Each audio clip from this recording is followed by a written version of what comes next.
Je vous ai dit que l'important pour moi, c'est pas qu'on soit 100 000, ça je m'en fous un peu. L'important pour moi, c'est la pertinence de ce que j'ai à dire. Après, les gens auront le temps, pour ceux que ça intéresse, de regarder et de s'abreuver à cette expérience. Vous savez, les masterclass, ça coûte très très cher. Obama, aujourd'hui, quasiment, je suis pas Obama, mais euh, on peut le prendre comme référence. Obama, aujourd'hui, pour 1 heure de son temps passé à partager son expérience avec les capitaines d'industrie, des chefs d'entreprise, des politiques, ça cachetonne entre 250 et 400 000 dollars pour 1 heure de partage de retour d'expérience, hein. Mais nous, on le fait parce que ma conviction personnelle, c'est que la démocratisation de l'accès au savoir pointu, c'est le prochain chantier vers lequel nous, tous Africains, nous devons nous engouffrer. Parce que tant qu'on a des populations qui sont ignorantes, qui sont sous-éduquées, eh ben, on aura beaucoup de chemin, on n'y arrivera jamais.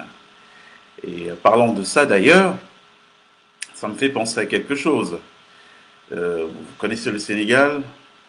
Eh bien, demain, au Sénégal, il y a une chance qu'un parfait inconnu de la scène politique sénégalaise, hein, quelqu'un que personne ne connaissait jusqu'à il y a peu, devienne président de la République, hein, Diomaye Faye, hein, le binôme d'Ousmane Sonko, Ousmane Sonko lui-même qui a moins de 10 ans en politique, qui est arrivé un matin, qui a commencé à dénoncer toutes les incongruités de la société sénégalaise. Et puis du jour au lendemain, il y a eu un plébiscite sur sa personne. On a vu en lui quelqu'un qui pouvait incarner une forme de leadership politique. Il a été plébiscité par les populations. Il est entré en politique. Il a créé un parti sans appartenir à un système quelconque, hein. Et aujourd'hui, ils sont en passe de gagner la présidentielle. Alors ça me fait penser, Ousmane Sonko, à l'histoire d'un politique camerounais, d'un jeune, année 2016-2017, qui était plutôt connu comme un personnage médiatique, intervenant dans des chaînes de télévision, et puis du jour au lendemain, qui a été repéré, incarnant un certain espoir. Je me rappelle qu'à l'époque, c'est nos frères Bamileke qui avaient fait bloc autour de lui, avec leur formidable sens de l'organisation, de la solidarité et tout, et qui ont décidé de jeter un plébiscite sur lui et de mettre les moyens qu'il faut pour révéler au Camerounais ce profil-là et qui, par la suite, a fait une carrière. Bon, peut-être pas la carrière escomptée par ceux qui avaient vu en lui un, un certain avenir, une certaine aura, mais quand même une carrière politique. Je sais qu'en ce moment, il y a très peu de Camerounais qui ont des couilles. Tout le monde a peur, le doigt sur la petite couture du pantalon, personne n'ose rien faire, rien dire, parce que soi-disant, ils veulent voir des enfants grandir. Bon, ok, on comprend ça. Mais je pense que voir des enfants grandir, c'est bien, mais voir les enfants bien grandir, épanouis, c'est encore mieux. Bonsoir les amis, c'est un plaisir d'être avec vous encore ce soir. Je suis désolé de ne pas pouvoir intervenir un peu plus souvent. Cela nécessite du temps et à mon avis, il faut occuper la parole quand on a à dire la vérité et la vertu.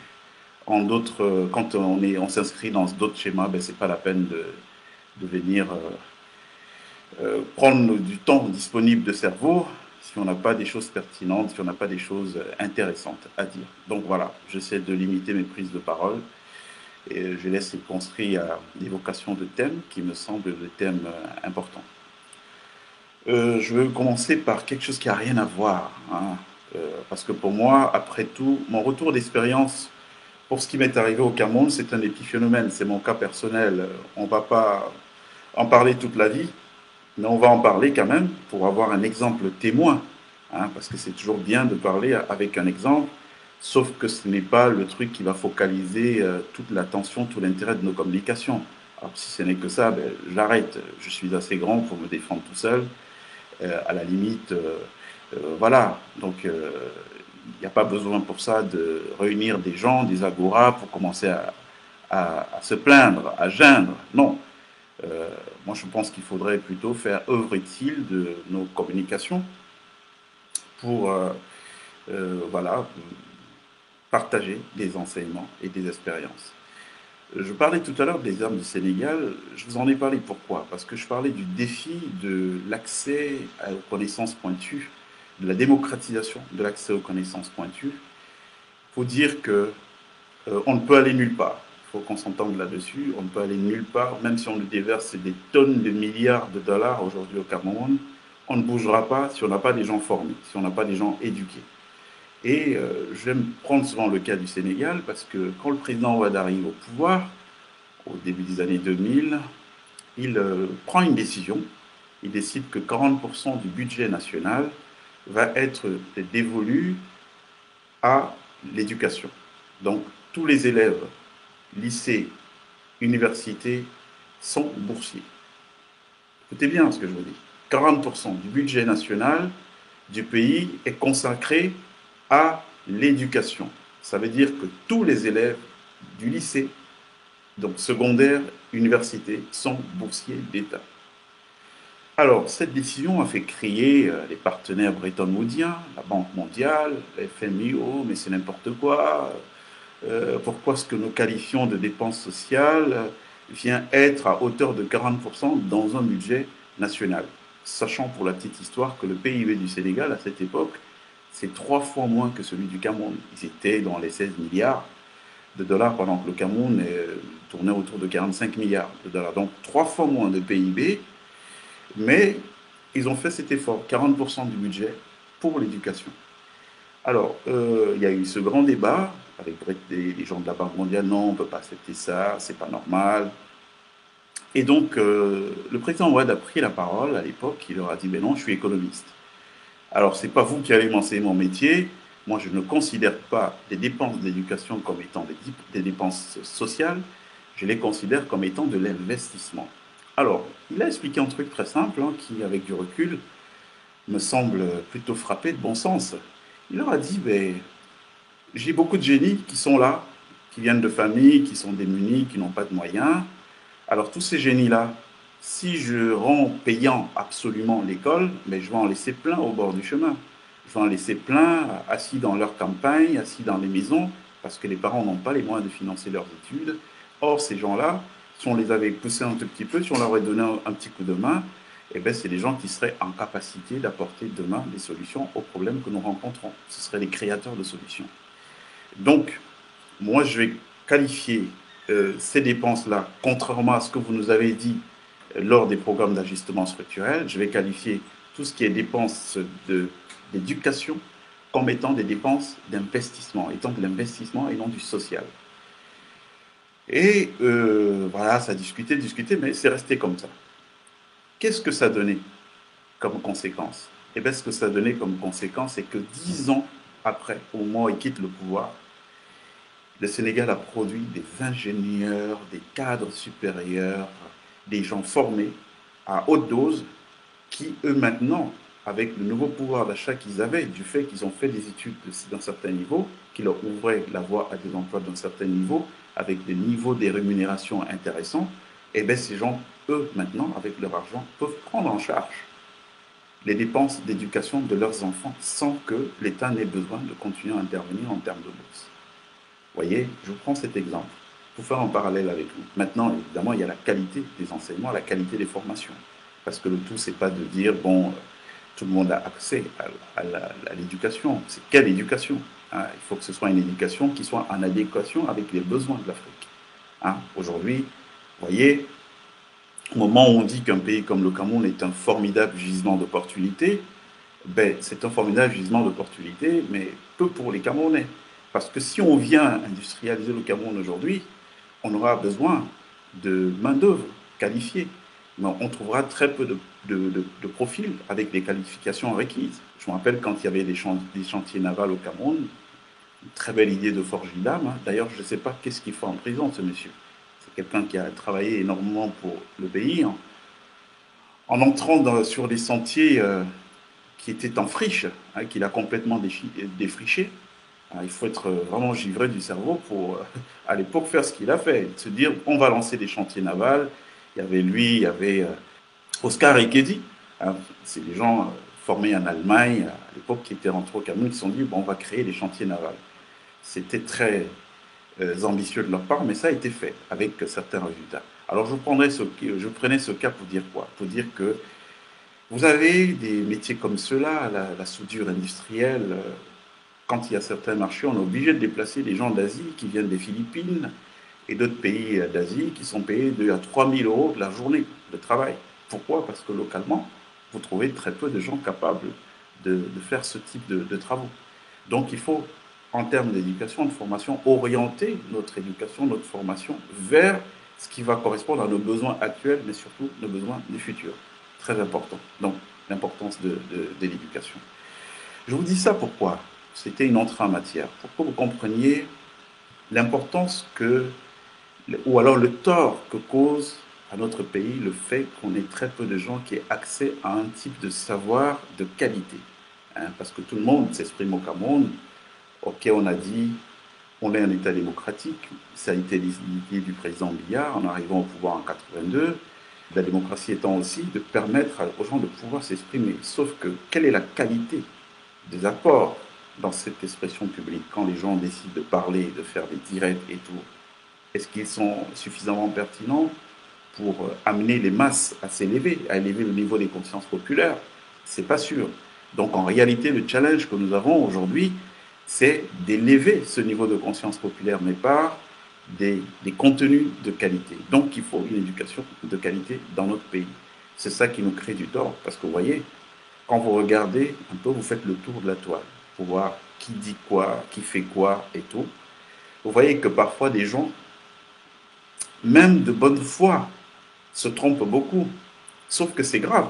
On n'a pas le droit de se tromper. Quand on a des dizaines de millions de nos concitoyens qui ont besoin d'apprendre. Parce que si on n'a pas de savoir dans le monde actuel, on est complètement perdu. On est à la ramasse. Donc on n'a pas le droit de se tromper. On a besoin des gens qui savent de quoi ils parlent. Soit ils savent de quoi ils parlent et ils la ramènent, soit ils ne savent pas de quoi ils parlent et ils se taisent, tout simplement. Mais aujourd'hui, on a beaucoup de gens qui parlent et très peu qui ont un discours. D'ailleurs, même ceux qui se sont tus, hein, ceux qui sont murés dans un mythisme depuis X temps, il s'avère que ce sont des gens qui ont beaucoup plus à apporter, qui auraient beaucoup plus à apporter à notre pays aujourd'hui. Donc il faut qu'on travaille sur les santé et l'éducation, c'est très important. Ça permettra qu'on ait des populations qu'on ne manipule pas, comme c'est le cas depuis des années, pour qu'un pouvoir qui n'a pas de vision tienne pendant 40 ans. Eh bien, c'est bien parce qu'on n'a pas un niveau de population qui ont la capacité d'exiger certaines choses ou de se rendre compte à un moment donné qu'on ne peut pas continuer à faire des choix parce qu'on a des petits contentements du moment, parce qu'on a du pain, qu'on a de la sardine.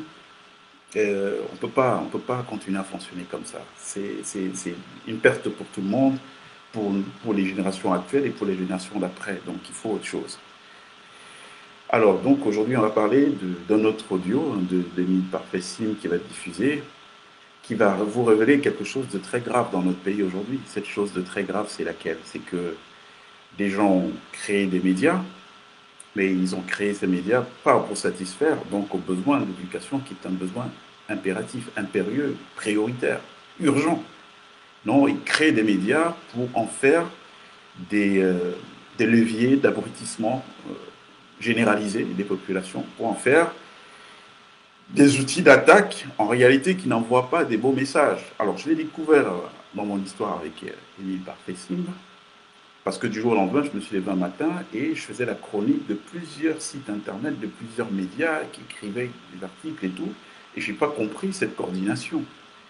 Et en fouillant, je me suis rendu compte qu'en réalité, enfin, je me suis rendu compte là sur le moment, mais j'avais bien entendu déjà des doutes, que nous avions en réalité des gens qui sont organisés, c'est-à-dire que dans leur conquête, on va taper le peuple, l'histoire de l'IA Limal et l'histoire de tous les autres abus, mais il faut aussi qu'on ait des médias pour pouvoir répandre l'idée qu'on est des gens bien, ou alors reprendre notre point de vue malgré le fait qu'on est des criminels. Donc Émile Parfait-Sim a financé, je ne vais pas appeler ça un empire, c'est bien plus modeste qu'un empire, mais il a financé par mal de médias, des sites internet en ligne, des journaux, des radios, à la demande donc de la pieuvre, qui vont éventuellement leur servir dans le projet de conquête du pouvoir qu'ils ont. Bon, sauf que moi, ça ne me poserait pas de problème qu'il y ait des médias qui se créent, puisque ça fait des emplois et tout. Mais c'est quels médias? Si c'est des médias où on se lève un matin et on vous dit d'écrire, allez, Angelo, Angelo, c'est un pédophile, il sort avec son enfant et tout. Et puis les gens écrivent ça sans réfléchir. C'est très, très dangereux pour un pays comme le nôtre. Alors moi, j'ai été victime de ça. Et j'ai été victime de ça de la part d'Émile Parfait, Sim et de tout son groupe La Pieuvre, parce que je redis, qu'il ne m'aurait jamais attaqué tout seul. Ce criminel, s'il n'avait pas eu l'assentiment, s'il n'avait pas eu la bénédiction, et je vais me dire plutôt une commande, voilà, une commande de la pieuvre dont Ferdinand Ngongor et toute la petite clique là de malotru que le vieux nous a mis aux affaires et qui aujourd'hui font la pluie et le beau temps. Vous savez, quand j'ai commencé à en parler il y a quoi, il y a un mois, ouais, 4 semaines, il y a des gens qui se permettaient d'écrire pour dire oui, ouais, qu'est-ce que tu racontes, pourquoi il s'en prend au SGPR, il cherche la visibilité. Mais vous avez vu en un mois le nombre d'affaires qui sortent. Je ne veux pas dire qu'il n'y avait pas d'affaires qui existaient avant, mais on avait une parole qui n'était pas totalement décomplexée du fait, comme je l'ai dit tout à l'heure, des différents blocages, la peur et compagnie, etc. Donc, quand je l'ai dit, beaucoup de gens pensaient qu'on racontait des histoires, mais c'est des choses qui existent bel et bien. Alors, comme on s'est entendu qu'il ne fallait pas qu'on continue à faire des dénonciations sans pouvoir les prouver, moi je suis pour toujours produire la preuve, c'est-à-dire qu'on n'accuse jamais sans pouvoir étayer nos allégations. Donc, je vais vous faire écouter aujourd'hui quelque chose. C'est de Émile Parfait Sim, hein, le filleul, on va dire ça, le filleul de Ferdinand Ngongo, il aime bien, enfin, il s'aime bien dans leur petit groupe mafieux. Donc, écoutez ce qu'il dit dans ce voice, s'il vous plaît. Et puis, mes gars de Russe Afrique, là, ils sont très forts. Hey, les gars sont très forts. Pourquoi c'est toute une équipe qui gère Russe Afrique et la CEMAC. Ils sont au Bénin. Bah, il est très, très, très fort. Hier seulement, la publication là a eu plus de 8. Je crois si tu regardes bien, tu vas voir, c'est plus de 7000 vues. En moins de 24 heures. C'est parti partout. Et surtout quand tu parles le nom de Sim. Mais je suis une star, Bombo, je suis une star. Et si tu vas voir les vues, même que Sim. Ou même que Sim est en train de faire l'amour à sa femme. C'est fini. Moi, j'ai encore 50 000 vues qu'il y a là. Je te dis. Quand les Sim. Si vous êtes en train de se préparer pour faire la voix à sa femme, il y a un matériel en mousse. Mais te dis la vérité. Donc, ça montre que mon nom respire encore et ça attire encore les convoitises, ça attire encore le regard et puis c'est un nom qu'on peut utiliser pour faire les communications. Je te dis la vérité, c'est bébé parfait. Exclusivité, interview de CEO de GIT, c'est bébé parfait. Le représentant des BRICS au Cameroun, en Afrique. Achetez votre décodeur pour écouter l'interview de M. Sim. Le même jour, vous allez vendre même 1 milliard.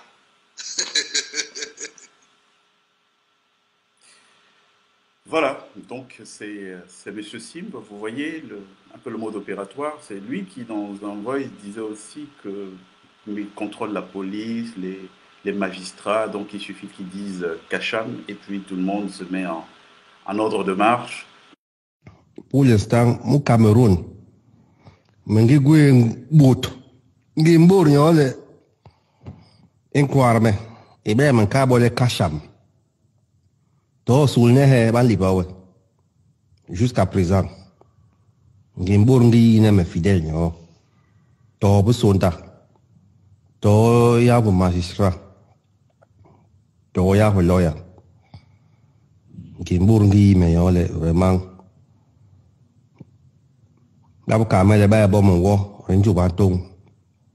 Et je vois ça au jour le jour. Bala yong ngadangira. Nous j'irai à faire. Nous les yarbobans protéger le poste guap. Effectivement, c'est normal. Parce que ben tahabe mo poste B. Voyez même l'engelngi. Donc ben yong gira nous checker, nous fouiller. Nous obéir tout le droit de mon côté. Quelqu'un qui m'a hawo quack. Ton gens civil. Alors bon ouais. Nous les bagoué raison yo so payable. Avant, ma belle va go avec là, en cas c'est simple, c'est quand même simple. Dina non gang ba en cas mou les man sont dans les gouets mais non mout. Mais tiens élément yo so. Y a rien yon. Est-ce qu'il va fouiller carte d'identité pas en police? Puisque me bla mettre bo carte d'identité, va fouiller au pas en police, tu vas bon mandat d'arrêt. Va fouiller. Ngwe magistrat yo ya on va fouiller à ces police. Barbare les réseaux barbares car un carte d'identité, pièce d'identité telle personne. Bah tiens. D'abord mandat d'arrêt. Donc mon gwe bourhala. De ba on bibil mais car les menus ouais. Pour voir on est mal dit bon. Oui, pas mal. Alors, donc, ils ont ça, il a ce levier-là, et puis maintenant, ils ont le levier aussi médiatique. C'est-à-dire qu'en plus du fait qu'ils puissent dire Kacham, et vous avez des gendarmes qui vous tombent dessus, coupables ou pas, et qui décident de votre sort, peuvent vous tuer. Ça a été le cas de Martinez Ogo, où vous enlever, bref, vous retenir sans jugement. Vous avez des magistrats qui vont s'exécuter. Mais en plus de ça, maintenant, ils ont une autre arme qu'ils ont rajoutée, qui est l'arme médiatique. Ça veut dire qu'ils peuvent se lever un matin et décider de vous détruire socialement en répandant des calomnies contre vous. Ça n'ira nulle part, puisque s'ils répandent ces calomnies et que vous allez porter plainte, eh bien, ceux qui doivent juger de votre plainte, c'est toujours le même conglomérat d'amis, magistrats et compagnie. Vous voyez, donc ils ont les forces armées, ils ont la justice avec eux, ils ont le pouvoir médiatique aussi, et les politiques, puisque Ferdinand, il est en haut, au sommet de la pyramide, il veille pour que tout ce qui peut être décidé politiquement, eh bien, que rien ne puisse, rien ne puisse bouger. Donc vous voyez un tout petit peu le côté pernicieux de ce truc-là, la démonstration que je veux faire. Donc on avait déjà un voice de Sim, où il dit contrôler le pays, donc les différents corps que je vous ai cités. Maintenant, on en a un autre où il reconnaît qu'ils détiennent des médias, hein, et ceux qu'il a cités là, ce ne sont pas que ces deux médias. Il a la Voix du Poitou aussi, où il a mis une femme de paille, Madame Valgadine Tonga, qui s'est permis d'écrire un article diffamatoire contre moi. Il y en a d'autres, M. Ndengue, l'œil du tigre, je ne sais pas, la plume du tigre, tout, qui s'est permis aussi d'écrire des articles diffamatoires sur moi. Le quotidien, là, je ne sais pas s'il le finance directement ou c'est d'autres personnes, de M. Gaba, Jules Brice, qui sont permis de faire des unes diffamatoires contre moi, et tout ça payé pour moins de 100 000 CFA. Donc vous voyez un tout petit peu dans quoi on est aujourd'hui. Moi je vous dis ça pour que vous compreniez. C'est-à-dire que quand vous aurez affaire à ces gens-là, dites-vous qu'il y a des gens qui peuvent vous faire arrêter, qui peuvent vous faire condamner, arrêter donc qui prennent la police, qui peuvent vous faire condamner, et ils ont des magistrats, qui peuvent faire prendre une décision politique contre vous, mais en plus de ça, qui peuvent aussi vous détruire socialement, parce qu'ils ont des médias pour écrire ce qu'ils veulent sur vous. Voilà le système dans lequel nous sommes aujourd'hui. C'est pour ça que j'ai intitulé ce direct dans le Far West camerounais, parce que c'est important de le comprendre. Alors, quand les choses sont comme ça, qu'est-ce qu'on fait? Bon, je ne pense pas qu'il faille passer le temps à se plaindre. Oui, parce que justement, se plaindre, c'est faire exactement ce que les autres veulent. Ça ne leur empêche pas de voir, mon cher D'Angelo, leur ruinard. Hein. C'est pas ça qui va leur couper le goût du ruinard. Détrompez-vous, ils vont continuer à le boire à l'aise tant qu'il y a des gens qui s'époumonnent, qui dépensent leur énergie à dénoncer sans que rien ne soit une action. Moi, je vais le dire solennellement ici. Il y a beaucoup de jeunes qui sont morts. On va parler du cas Martinez tout à l'heure. Sans qu'on ne sache qu'est-ce qui s'est passé, qu'il y ait un dénouement des situations. Je crois qu'il va falloir commencer à répondre à la terreur par la terreur. Moi, je prends l'engagement solennel ici aujourd'hui que chaque jeune Camerounais qui tombera encore du fait de ces gens-là, parce que des choses sont faites de manière arbitraire, il y a des abus de pouvoir et compagnie, nous faisons ce travail depuis un certain temps qui consiste à savoir exactement les familles de ces gens-là qui vivent en France, en Allemagne, en Italie, en Angleterre, aux États-Unis, dans tous ces pays-là. Aujourd'hui, nous sommes en train de faire ce travail de répertoriation pour que ça se passe maintenant. Ça sera comme un film que j'ai vu à l'époque qui s'appelait Coup pour coup. C'est-à-dire que si vous agissez, on peut agir. Parce que qu'est-ce qui donne le droit à certains d'endeuiller des familles? Vous pensez que la mère de Martinez, elle n'a pas souffert 9 mois pour porter son fils? Du jour au lendemain, elle est privée de son fils. Du jour au lendemain, les enfants de Martinez sont privés de leur père. Du jour au lendemain, l'épouse de Martinez est privée d'un mari. Qui va l'épouser après? C'est qui va l'épouser? Alors, ceux qui créent cette situation, eux, ils ont quoi? Ils ont toujours leur famille, ils ont toujours les enfants qui sont à l'aise. Vous pensez qu'il faut laisser faire ça? Non, il ne faut pas laisser faire ça. Donc, les réponses maintenant vont être du tic au tac. Je suis très sérieux dans ce que je vous dis, du tic au tac. Donc, dès désormais, tout jeune Camerounais qui tombera parce qu'il y a eu un abus et tout, dès qu'on a identifié le responsable de cette situation, donc le responsable de la République qui a outrepassé les droits qui sont les siens, qui a abusé de son pouvoir, et bien on s'occupera de lui ou de sa famille. Voilà, de lui ou de sa famille. Il faut que les choses soient bien claires. Vous savez, on est dans un pays où on a donné de l'exclusivité des ports d'armes à des gens parce qu'on a pensé qu'on était dans un état de droit, et dans un état de droit, le monopole de la force légitime revient à ceux qui sont choisis pour ça, la police, la gendarmerie, bref, ceux à qui on a donné une certaine autorité. Mais la problématique qui se pose aujourd'hui, c'est qu'on a un leadership qui pense que le Cameroun est à leur service, et donc il ne reconnaît pas qu'ils sont au service du Cameroun. Bon, quand les choses deviennent comme ça, ben, tout est dévoyé. Donc chacun fait ce qu'il veut. Bon, quand chacun fait ce qu'il veut et que le règne de l'ensauvagement est acté, eh bien, il faut tirer des conclusions qui s'imposent. D'accord? Donc nous avons tous des queues. Il faut que ce soit clair là aujourd'hui. Nous avons tous des queues.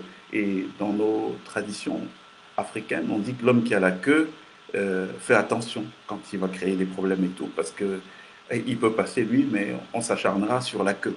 Donc nous avons tous des queues. Il est hors de question qu'on continue à endeuiller certaines familles et que ceux qui endeuillent ces familles, eux, ils continuent à être heureux, peinards avec leurs enfants, qui vont faire des études dans des grandes écoles, qui vivent à Neuilly, à Courbevoie, pour ce qui concerne à la Défense, en ce qui concerne la France, qui vivent à la 5e avenue à New York. Non, ça ne se passera plus comme ça.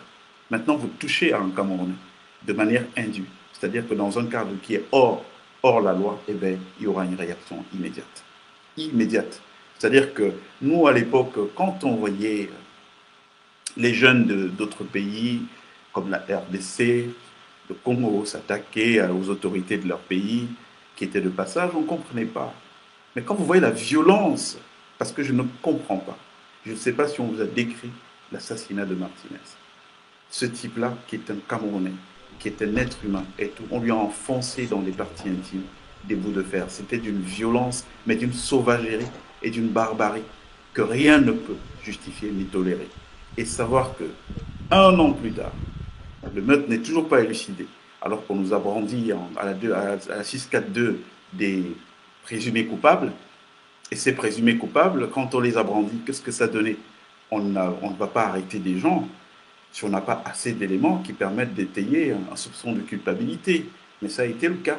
On a arrêté des gens, on s'est dit, ben voilà, on va vers l'épilogue de l'affaire, sauf qu'un an plus tard, on est là en attente. Donc un an plus tard, on continue à se moquer de quoi? On se moque de la mémoire déjà du défunt, on se moque de sa famille, donc elle ne va pas faire son deuil, alors que les solutions sont là.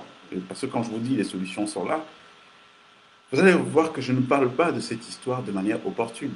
Repartez dans ma page Facebook, sur ma page Facebook, pardon.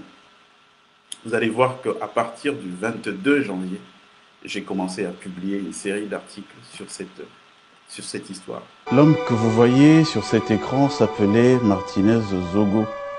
Il était au Cameroun le chef d'antenne d'une radio urbaine appelée Amplitude Radio. Il s'est produit ces derniers jours quelques événements qui relèvent du tragique. On a appris un matin que ce journaliste avait été enlevé dans une stupeur générale. Et hier, nous avons appris qu'on a retrouvé son corps sans vie, molesté, certainement portant plusieurs sévices. C'est pas très coutumier dans l'histoire de l'Afrique de telles pratiques. En général, elles sont souvent enrobées d'une certaine diplomatie, faisant que même quand la vie des gens est attentée, qui laisse quand même qu'il y a un certain doute qui plane et que de toutes les façons, de manière radicale, que le règne de l'ensauvagement ne soit pas acté. Martinez Zogo, je l'ai connu il y a plusieurs années à rebours. Si pour certains, il n'était pas un ange, en revanche, était-il un démon? Je crois qu'en chaque être humain, il y a une part d'ombre et de lumière. En général, la sagesse commande de laisser l'ombre dans l'ombre et de focaliser sur la part lumineuse. Luther King disait, Martin, que pour lui, une injustice, où qu'elle se produise, était une menace pour la justice partout ailleurs. Alors, il est du devoir de chaque Africain qui se respecte, de chaque frère en humanité, de dénoncer avec la dernière énergie ce que nous venons de vivre. Nous venons de franchir le Rubicon. Et on ne peut pas continuer à laisser faire des choses comme ça en Afrique, sous prétexte que les gens sont dans des querelles de pouvoir. Parce que il n'y a pas de développement, il n'y a pas de nation sans qu'il y ait l'humain qui soit placé au centre. La personne qui a passé un pacte avec le peuple de son pays, le peuple du Cameroun, est là. Je pense qu'il y a des comptes qui doivent être rendus aux populations, pas que du Cameroun, mais aux populations africaines. Nous avons nos enfants qui n'ont pas le droit de voir ce type de message, ce message violent qu'on vient de passer. On ne va pas continuer à faire dans du dilatoire, qui est d'ordonner des enquêtes qui n'aboutiront à rien pour noyer le poisson, des enquêtes qui seront oubliées dans quelque temps. Est-ce qu'on doit continuer à laisser de tels actes de barbarie se perpétrer, simplement parce que certains sont dépositaires d'une certaine force? Est-ce que les gens que nous envoyons former dans des académies militaires, dans des académies pour apprendre le maniement des armes, apprendre le maniement de la violence contrôlée, parce que l'État a le monopole de la violence légitime, est-ce que ces gens doivent se transformer en barbouzes contre leurs concitoyens? Je pense qu'il faut qu'on réponde très très rapidement à ces questions. Il en va de l'intérêt, de l'équilibre de l'Afrique dans ces périodes qui sont plutôt, à mon sens, difficiles. Alors c'est très dur, mais je vais quand même le faire, c'est un devoir, d'adresser mes condoléances à la famille de Martinez Zogo. Sur la part de lumière que je connais du personnage, était quelqu'un d'assez loyal. Quand vous l'aviez en amitié, c'était une amitié pour la vie. Il vous le disait tout le temps, il vous rappelait, non, mais c'est pas important l'argent. Nous sommes des amis, on doit se soutenir. Donc, s'il y avait beaucoup de moins, il est peut-être important que les gens sachent qu'il avait aussi des plus. Et je souhaite que ce message soit passé et qu'il soit optimisé et que, surtout, la jeunesse africaine qui est spectatrice, qui est témoin de ça, n'intègre pas ça comme un schéma de fonctionnement. On ne tue pas les gens parce qu'ils ont des idées contraires, parce qu'ils ont des idées antagonistes. On discute. Si on ne peut pas discuter, on laisse, on est en démocratie. C'est des pays de droit que nous revendiquons. On ne peut pas se comporter comme des barbares. Merci à tous. Même quand on a arrêté, les gens ont dit, mais ça traîne déjà. Ça traîne, pourquoi? Parce que l'on avait des informations. Et ces informations, aujourd'hui, ne font aucun mystère sur la culpabilité des gens. Alors, si le vieux ne veut pas nous livrer les coupables, qu'ils nous disent clairement. C'est-à-dire qu'ils prennent sur lui de faire un discours public où il va nous dire, bon, voilà, c'est un peu dur de me taper moi-même sur mes propres bourses. On comprendra. Et on tirera des leçons, mais on comprendra. Mais on ne peut pas continuer ce cinéma où vous avez, dès qu'on s'approche de la vérité, et puis vous apprenez qu'on a changé un juge d'instruction. On en a nommé un nouveau. Aujourd'hui, on a une enquête qui est bâclée, et qui est bâclée comment? Comment? Je vous ai dit ici que Savom Martin était un exécutant. Il n'a pas la capacité d'ourdir et de décider un crime d'État, de l'assassinat d'un journaliste. S'il a agi, il a agi parce qu'il a pris des ordres quelque part. Qui sont les amis de Martin Savom? On les connaît. C'est Ferdinand Ngongor, entre autres. Maintenant, est-ce que Ferdinand Ngongor, il agissait à son propre compte? Ça, je n'en sais rien. Mais pour l'instant, ce que nous savons avec exactitude, c'est que c'est lui, Ferdinand, qui est l'une des personnes qui instrumentalise Martin Savom. Alors, comment se fait-il que Martin Savom soit aux arrêts aujourd'hui, qu'on veuille nous dire que l'affaire va être circonscrite à l'histoire de Martin Savom? Il est qui, Martin Savom, dans la République du Cameroun, pour pouvoir décider de tuer un journaliste et de mettre en place une mise en scène, celle qu'on a vue, où il y a beaucoup de messages subliminaux qui ont été passés. Parce que, ok, Martinez y gênait. Bon, à défaut de lui répondre avec la bouche, puisque moi je n'ai pas appris que Martinez a tué quelqu'un, bon, il s'exprime avec la bouche. Si on ne peut pas lui répondre avec la bouche, ben, il y a des voies de droit. On n'a pas utilisé les voies de droit. Quand on décide de tuer, on le tue. Mais qu'est-ce qui justifie la barbarie derrière? C'est quoi le message? Vous voulez dire au Cameroun, on vous interdit de parler aux Camerounais. Si vous parlez désormais, voilà ce qui va vous arriver de toutes les façons. Vous voyez notre niveau de cruauté, on peut exceller aussi dans ce domaine. Et on ne peut pas laisser ça passer. Parce qu'il y a beaucoup de symboles avec lesquels on a joué, et ces symboles-là, on ne peut pas les laisser impunis. Il faut que les choses soient très très claires. Moi, c'est le message que j'avais à passer aujourd'hui sur cette question-là. Savom Martin ne peut en aucun cas. Et ce message va à l'endroit du nouveau juge militaire qui a été désigné. Je sais que ce n'est pas facile, parce que le Cameroun, il y a des pressions. On sait ce qui se passe. Ah, c'est pas évident. Parfois, c'est un cadeau pourri, empoisonné qu'on vous donne quand on vous fait une nomination au Cameroun.